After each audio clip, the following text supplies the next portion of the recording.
Seja muito bem-vindo e bem-vinda ao podcast da BHH. As novidades da hematologia, hemoterapia e terapia celular, você ouve a seguir no nosso episódio do Hemoplay Podcast. Este podcast tem um oferecimento da Novartis. Saudações, sejam todos muito bem-vindos. Este é mais um episódio do Hemoplay Podcast. Eu sou Luciano Ribeiro, médico hematologista, diretor administrativo da BHH, hoje líder do Comitê de Acesso, e estou acompanhado da Aline. Eu sou a Aline Pimenta, sou gerente-geral da BHH, tenho especialização em políticas públicas e estou aqui acompanhada do Thiago.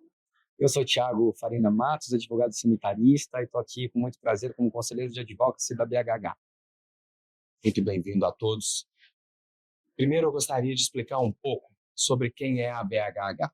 Rapidamente, a BHH tem 5 pilares. Pilar educação, que é óbvio para uma sociedade de especialidades. O pilar de carreira, que é óbvio para uma sociedade de especialidades. O pilar de ciência, que é óbvio para uma sociedade de especialidades. Nós temos uma particularidade, a gente tem um pilar de qualidade, porque nós temos dentro da nossa sociedade hemoterapia, banco de sangue. Então, a qualidade é parte fundamental da nossa sociedade e a gente tem uma especialidade muito ligada a essa parte laboratorial. E a gente tem um pilar social. Dentro desse pilar social, a gente trata o comitê de acesso. Esse comitê de acesso, ele recebe demandas hoje da parte de essencialidades do nosso pilar social.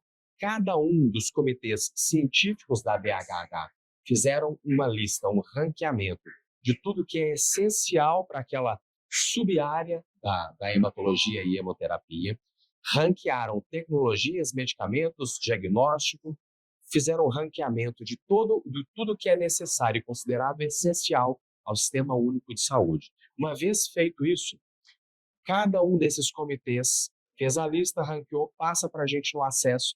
Como é que a gente vai fazer para tentar trazer acesso aos pacientes e a quem é atendido pela hematologia e hemoterapia?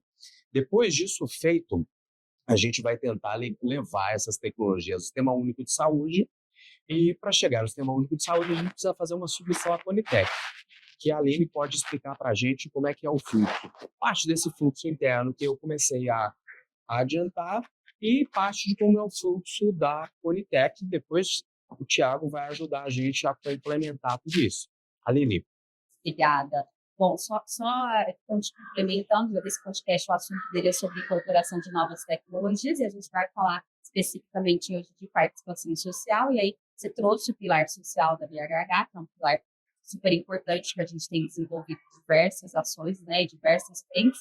O pilar social, só lembrando, tem 2 comitês, né, tem o comitê de acesso e tem o comitê de equidade, e hoje a gente está trabalhando em conjunto acesso e equidade. E dentro desse fluxo, né, falando de Conitec, de como que a BHH trabalha para essas submissões. A gente elenca com os comitês quais serão as nossas prioridades, a gente traz para o comitê de acesso fazer a avaliação e para o comitê científico também. E feita essa avaliação, aí a gente ou submete a demanda ou a gente endossa, né? Quando a gente endossa, pode ter sido uma submissão, por exemplo, da indústria farmacêutica com o endosso da BHH. Então, isso é possível dentro desse nosso fluxo. Feito isso, a gente faz, então, vamos pegar aqui um exemplo da BHH submetendo, né? Então, fazemos essa submissão em conjunto com os 2 comitês, são elaborados os dossiês, né? Tanto o dossiê clínico quanto o dossiê farmacoeconômico. A gente elenca todos os estudos também em andamento, e aí nós vamos para o processo de submissão. Então, o processo de submissão na Conitec, ele tem uma régua, right? Então, feita essa submissão, depois que ela é realizada, aí a gente começa a se preparar para as reuniões, né, Thiago? Você me complementa aqui, que você está dentro desse fluxo. A gente se prepara para as reuniões iniciais, depois para a consulta pública, depois tem outra reunião também, né? E a consulta pública, ela vem com parecer favorável ou não, né? Depois a gente tem a reunião final, e aí, dentro de todo esse fluxo, né, a gente instiga a participação social sempre, não só dos nossos associados, mas também da sociedade. Temos parcerias com as diversas associações de pacientes hoje, né, que fazem parte do nosso universo hematológico, E a gente tem fortalecido e capilarizado cada vez mais esse incentivo com essas associações. Aline, você sabe que você começou a falar, você me lembrou de uma situação, o Thiago, que é mais da área do direito, e a gente está aqui mais vivendo a sociedade, a gente tem uma tecnologia nova, que frequentemente a indústria farmacêutica pergunta para a BHH se a BHH considera essa tecnologia adequada, essencial, com dados clínicos essenciais, e submete. E a gente tem, Thiago, uma lista de tecnologias sem patente, de medicamentos que entraram historicamente, que não estão, por exemplo, às vezes em bula, que não tem indicação, que não está indicado dentro do sistema público, porque ninguém submeteu, porque não há interesse. A BHH hoje incorpora, faz os dossiês, como a Aline falou, técnicos científicos, dossiê de farmacoeconomia, para seguir nesse fluxo, que é onde chega em você, que vem dando uma assessoria e um suporte excepcional para a gente. E, então, nesse ponto, eu vou relembrar só mais um ponto histórico, que eu acho que ele é muito importante, Thiago. A Aline viveu isso, a gente teve uma tecnologia uma vez submetida e a gente ganhou uma negativa. E ela foi revertida na consulta pública. Então, ficou muito claro para a gente que a manifestação da sociedade, a manifestação dos pacientes é extremamente relevante. A manifestação dos médicos é extremamente relevante. A manifestação do CNPJ, dos hospitais, das instituições de ensino, educação e etc., é extremamente relevante. Nós já tivemos, mais de uma vez, tecnologias que inicialmente foram mal compreendidas e que foram tarjadas como não incorporadas. A consulta olhou e falou: gente, vocês não entenderam. É essencial que essa tecnologia seja incorporada. E a gente tem exemplos de tecnologias que foram revertidas, né, Aline? Sim, a gente tem exemplos. Importante também essa informação, né? Essa busca de informação que a sociedade pode pegar com a sociedade médica. Então, por exemplo, abrir uma consulta pública não é só ir lá e fazer a contribuição, é baixar o relatório técnico antes, é olhar o fluxo, como é que é esse fluxo, né? Porque no relatório técnico tem todas as informações ali, né, Thiago? Ansioso. Se a gente lê o relatório e ele está disponível ali no site da Politec, no momento que abre a consulta, a Politec é obrigada a disponibilizar esse relatório. E lá é um resumo do dossiê. É um resumo tanto da parte científica quanto da parte econômica. Você quer falar um pouquinho mais? Não, muito importante você falar, até para as pessoas saberem como é que elas têm que se preparar para participar de uma consulta pública, né? A consulta pública, como o próprio nome diz, o Estado tem que tomar uma decisão de alguma coisa que vai impactar toda a sociedade, mas antes dele tomar uma decisão, ele quer buscar ouvir o conhecimento que está disperso na sociedade. E, para isso, ele usa esse instituto chamado de consulta pública. Ele basicamente deixa ali aberto num portal do Ministério da Saúde um formulário por 20 dias. Aí a sociedade vai poder entrar, preencher aquele formulário, oferecer nesse formulário informações e um entendimento, uma posição daquela sua perspectiva para ajudar o tomador de decisão a tomar a melhor decisão. A ideia é que a sociedade possa realmente levar elementos melhores do que aqueles que o Ministério da Saúde já tem para ajudar a tomar a melhor decisão. Acho que esse tem que ser sempre o norte. A gente está tentando ajudar o poder público, que na verdade é a sociedade, né, a ter as melhores políticas públicas. Agora, uma coisa interessante também, que eu acho que você falou, para eu poder levar para o tomador de decisão alguma sugestão, algum elemento novo, eu preciso entender o contexto no qual ele está ali discutindo. E um dos elementos é esse relatório. Esse relatório vai trazer todo o resumo, né, do caso, do dossiê, todo o resumo da discussão preliminar que a Politec teve, e aí eu vou dar só mais um passinho atrás. Antes da consulta pública, acontece o que é Conitec, né? Quando a gente fala assim, Conitec é uma comissão formada agora por 16 pessoas, entre aspas, né, cadeiras, representações. Dessas 16, 7 são secretarias do Ministério. Você tem representante também dos secretários estaduais de saúde, dos secretários municipais de saúde. Então, aí a gente já está vendo que são 9 do governo, né, sendo União, estados e municípios. Você tem a Anvisa, que é quem regula registro de medicamentos e tal.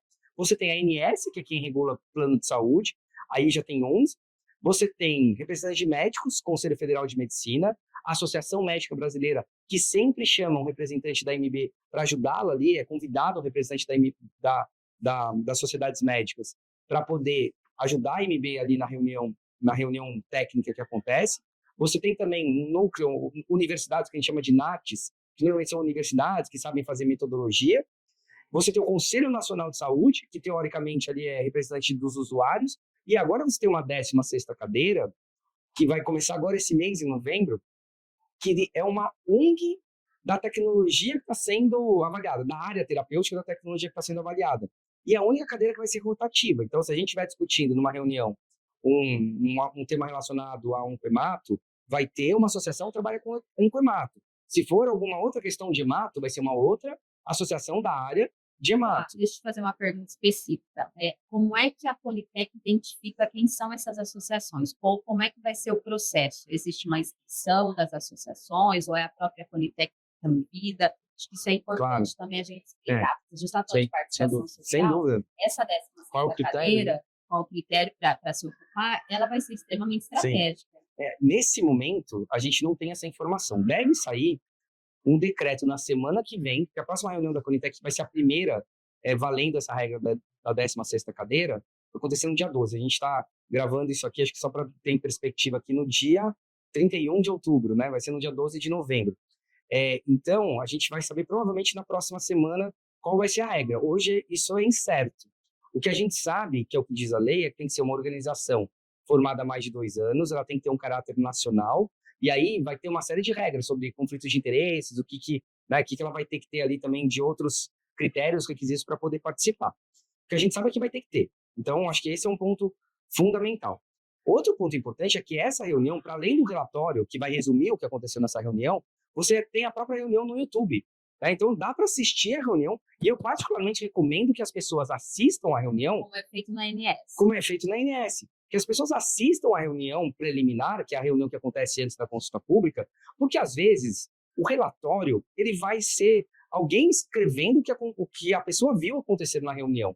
É um resumo, não é assim, a fonte primária. A fonte primária, né, se você, sei lá, dos 16 membros, de repente, na reunião, você assistindo a reunião, você pode identificar ali que dos 16, os 4 falaram.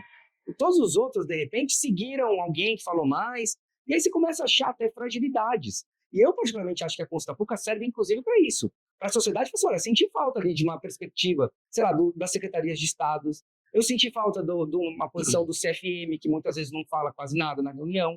Né? Eu acho que a sociedade também tem que fazer essa accountability com os membros, porque todos os 16 ali, que estão representando uma instituição, são agentes públicos. Naquela situação, são agentes públicos. Porque a recomendação deles vai para a pessoa que vai tomar a decisão.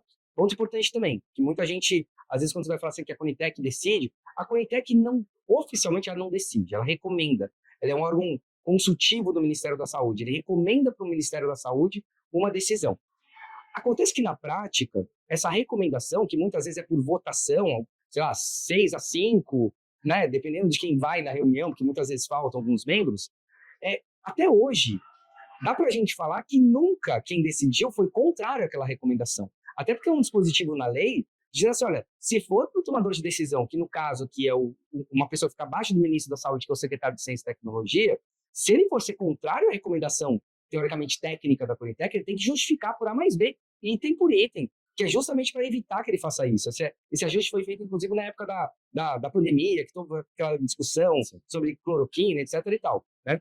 Então, até hoje, tirando um caso muito polarizado, que a gente tem que tirar porque não serve para uma referência real do dia a dia, nunca a decisão final foi contrária. Então, assim, de fato, a Politec tem muito poder. Né? Então, essas 16 pessoas têm uma responsabilidade perante a sociedade como um todo indiscutível. Né? Então, eu acho muito importante a pessoa que for participar da consulta pública, assista a reunião, se possível, né? Identifique pontos que vocês consideraram que foi uma falha, uma fala errada, de repente, de algum ator ali que pode ter atrapalhado, uma premissa equivocada que atrapalhou a condução dos debates. Né?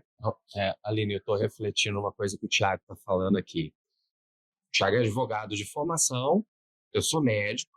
Você eu vou colocar como médica, como tudo, né? Como você está em imersão há mais de uma década na sociedade brasileira, você consegue entender os termos médicos e as necessidades, porque é o seu dia a dia. Mas o Thiago está muito próximo da gente, é um consultor para a gente, ensina para a gente os mecanismos. Agora eu estou aqui pensando, o quanto nós, sociedade médica, precisamos dar uma aula técnica, mas eu preciso que essa aula técnica seja compreendida por um engenheiro, Um por um letramento, Graciano. Precisa fazer um letramento dessa aula técnica. A gente precisa, talvez, até adaptar. os termos técnicos Exato, usados exato. para que um advogado, um engenheiro, um administrador, não você, que está imersa no sistema, consiga compreender, porque essas cadeiras, como o Thiago bem disse, Exato. eles são tomadores de decisão. Sim. E muitas vezes, olha que curioso, muitas vezes a mesma pessoa que foi ocupar essa cadeira na primeira reunião não está na segunda. E não existe um posicionamento institucional. É muito um posicionamento pessoal. Então, faz todo sentido. Isso assim, né? Com a experiência que a gente Sim, tem sim. de assistir às reuniões, a gente vê que não existe um posicionamento institucional. São poucas as cadeiras ali que Tem toda a razão. ali estão seguindo uma orientação da instituição. A maioria existe um posicionamento pessoal. Perfeito. Então, quanto mais a gente tiver um letramento, quanto mais a gente tiver uma adaptação de linguagens para aquele público, Você tem razão. E eu acho que isso que você falou, que de fato acontece, as 16 pessoas que estão ali, às vezes vão participar da reunião preliminar, tem todo um entendimento, uma discussão a respeito daquilo, e de repente na reunião final, que é a reunião onde vai se definir se incorpora ou não incorpora. pública, né? Porque a preliminar ainda não houve a consulta pública. Exatamente. A final é pós. Pós-consulta. Com os elementos da consulta pública que eles vão tomar a decisão. Análise, né? Eles vão analisar Exato. E as sugestões, contribuições foram apresentadas. E, eventualmente, não é sempre que isso acontece, mas pode acontecer, da pessoa que está nessa segunda reunião não ser a mesma. De repente, essa aqui tem um compromisso, manda suplente, cada titular tem 2 suplentes. Né? Então, você imagina, a pessoa não acompanhou. Claro que essa aqui pode passar um resumo do que viu, mas é diferente. E tem situações que é curioso, porque você vê na primeira reunião alguns atores ali, eu acho que nem vale aqui também assim apontar, porque eu acho que ninguém vai entender tão bem assim, mas eu acho que mais o conceito é importante. Né? Algumas cadeiras ali, representações, têm o costume de contribuir sempre, talvez porque tem mais conhecimento do tema. Nem todas as secretarias do Ministério da Saúde entendem de hematologia. Algumas secretarias, sim, têm mais familiaridade. Então, é normal que essas secretarias falem mais. Eventualmente, uma pessoa que falou muito, que por uma questão de ruído, de viés de disponibilidade, conduziu a reunião, é efeito de ancoragem, viés de ancoragem. Quando você fala, você começa a conduzir uma discussão por uma linha, e a discussão vai indo, desenrolando, como um novelo, né? De repente, essa que conduziu a reunião, se ela faltar na outra, a reunião pode ser completamente diferente, sabe? Entende? Porque vão ser 3, 4 meses depois, e você já não lembra mais tudo que aconteceu. Às vezes você perde um pouco. Por isso, até o esforço que tem que ter um órgão como esse, de tentar resgatar o máximo possível a energia da reunião preliminar, para ser uma continuação, de fato, sabe? O caminho dessas discussões. Exatamente. Segmento, né, Lili? Institucionalizar as cadeiras. Sim. Né? Talvez institucionalizar essas cadeiras. A pessoa que está ali, ela está ocupando uma posição institucional. E, assim, eu vou voltar num tema que é a participação social das pessoas. Eventualmente, os colegas médicos, a sociedade acredita incorretamente que ninguém lê a contribuição deles. Não é verdade. Diversas e diversas vezes em processos de consulta pública, no que nós, a BHH, participamos, as consultas são lidas. Tem 3.000 contribuições. Eles não só são lidos, como são ranqueados, como são categorizados, expressos em formas de gráfico, indicadores e etc. Então, assim, é extremamente relevante que a sociedade entenda, que o médico entenda, que as instituições entendam que isto, sim, impacta e vira uma tecnologia entre aprovar e não aprovar. É a voz da sociedade que está sendo ouvida naquele momento. E está, né? Porque às vezes a gente fala assim, é a voz, é a contribuição, é a maneira de auxiliar o Ministério da Saúde. A gente, isso não funciona. E funciona, né? Nós temos diversos exemplos. Eu não sei a impressão que você tem, Thiago, mas a impressão que a gente tem aqui enquanto acesso é que sim, eles escutam, leem e sabem o que você escreveu, inclusive. Eu acho que, de fato, tem um papel relevante e mesmo para aqueles que não acreditam tanto, eu acho que um ponto aqui que é meio que indiscutível.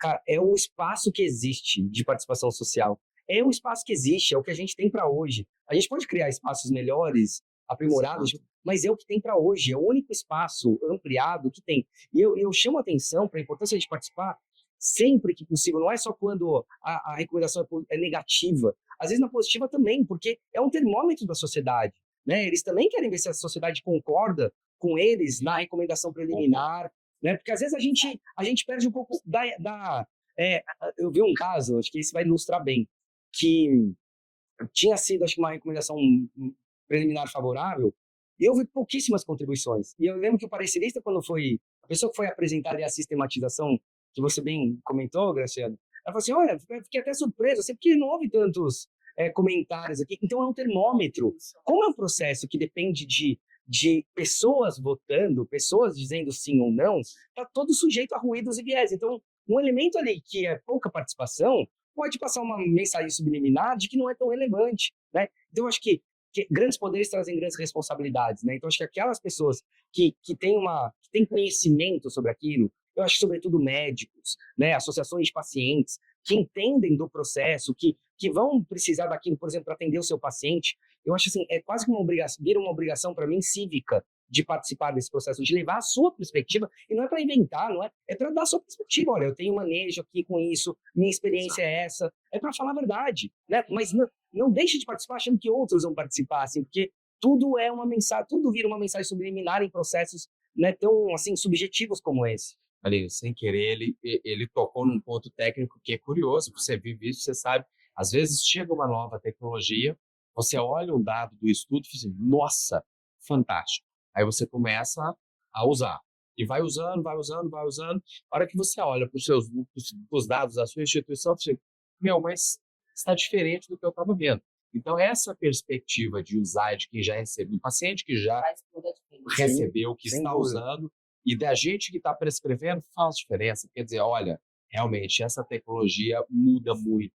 E, às vezes, a gente agarra, segura em dados assim clínicos e tem uma perspectiva, trazendo para o meu lado, que é médico, de medicina baseada em evidência, que é qualidade de vida. Qualidade de vida para quem trabalha com medicina baseada em evidência é como viver mais. Viver mais com maior qualidade de vida são os pilares da medicina baseada em evidência. Então, eventualmente chega uma tecnologia que muda a qualidade de vida da pessoa. Não aumentou o tempo de vida, mas a qualidade de vida.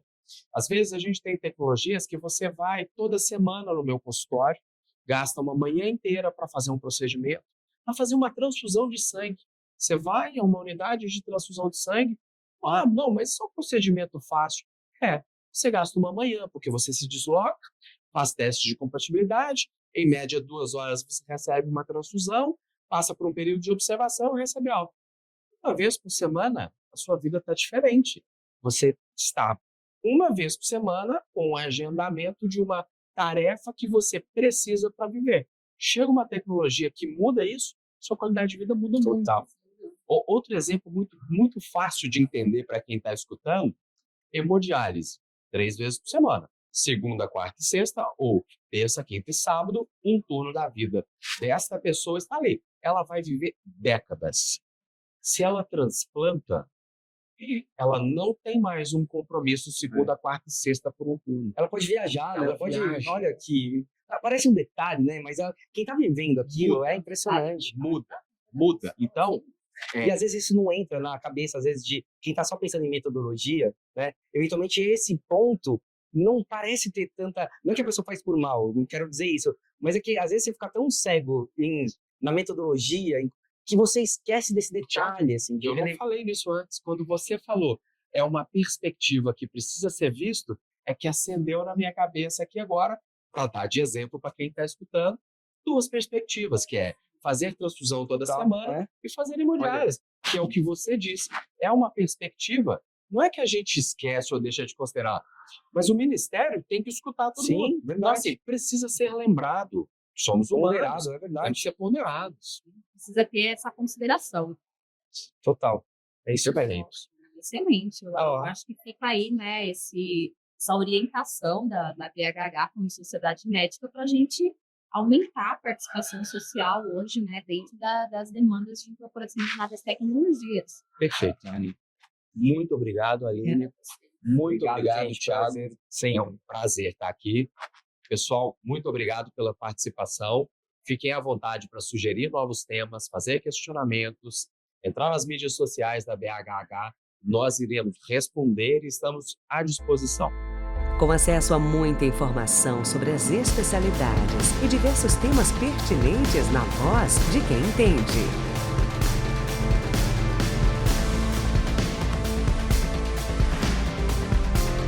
Este podcast teve o oferecimento da Novartis.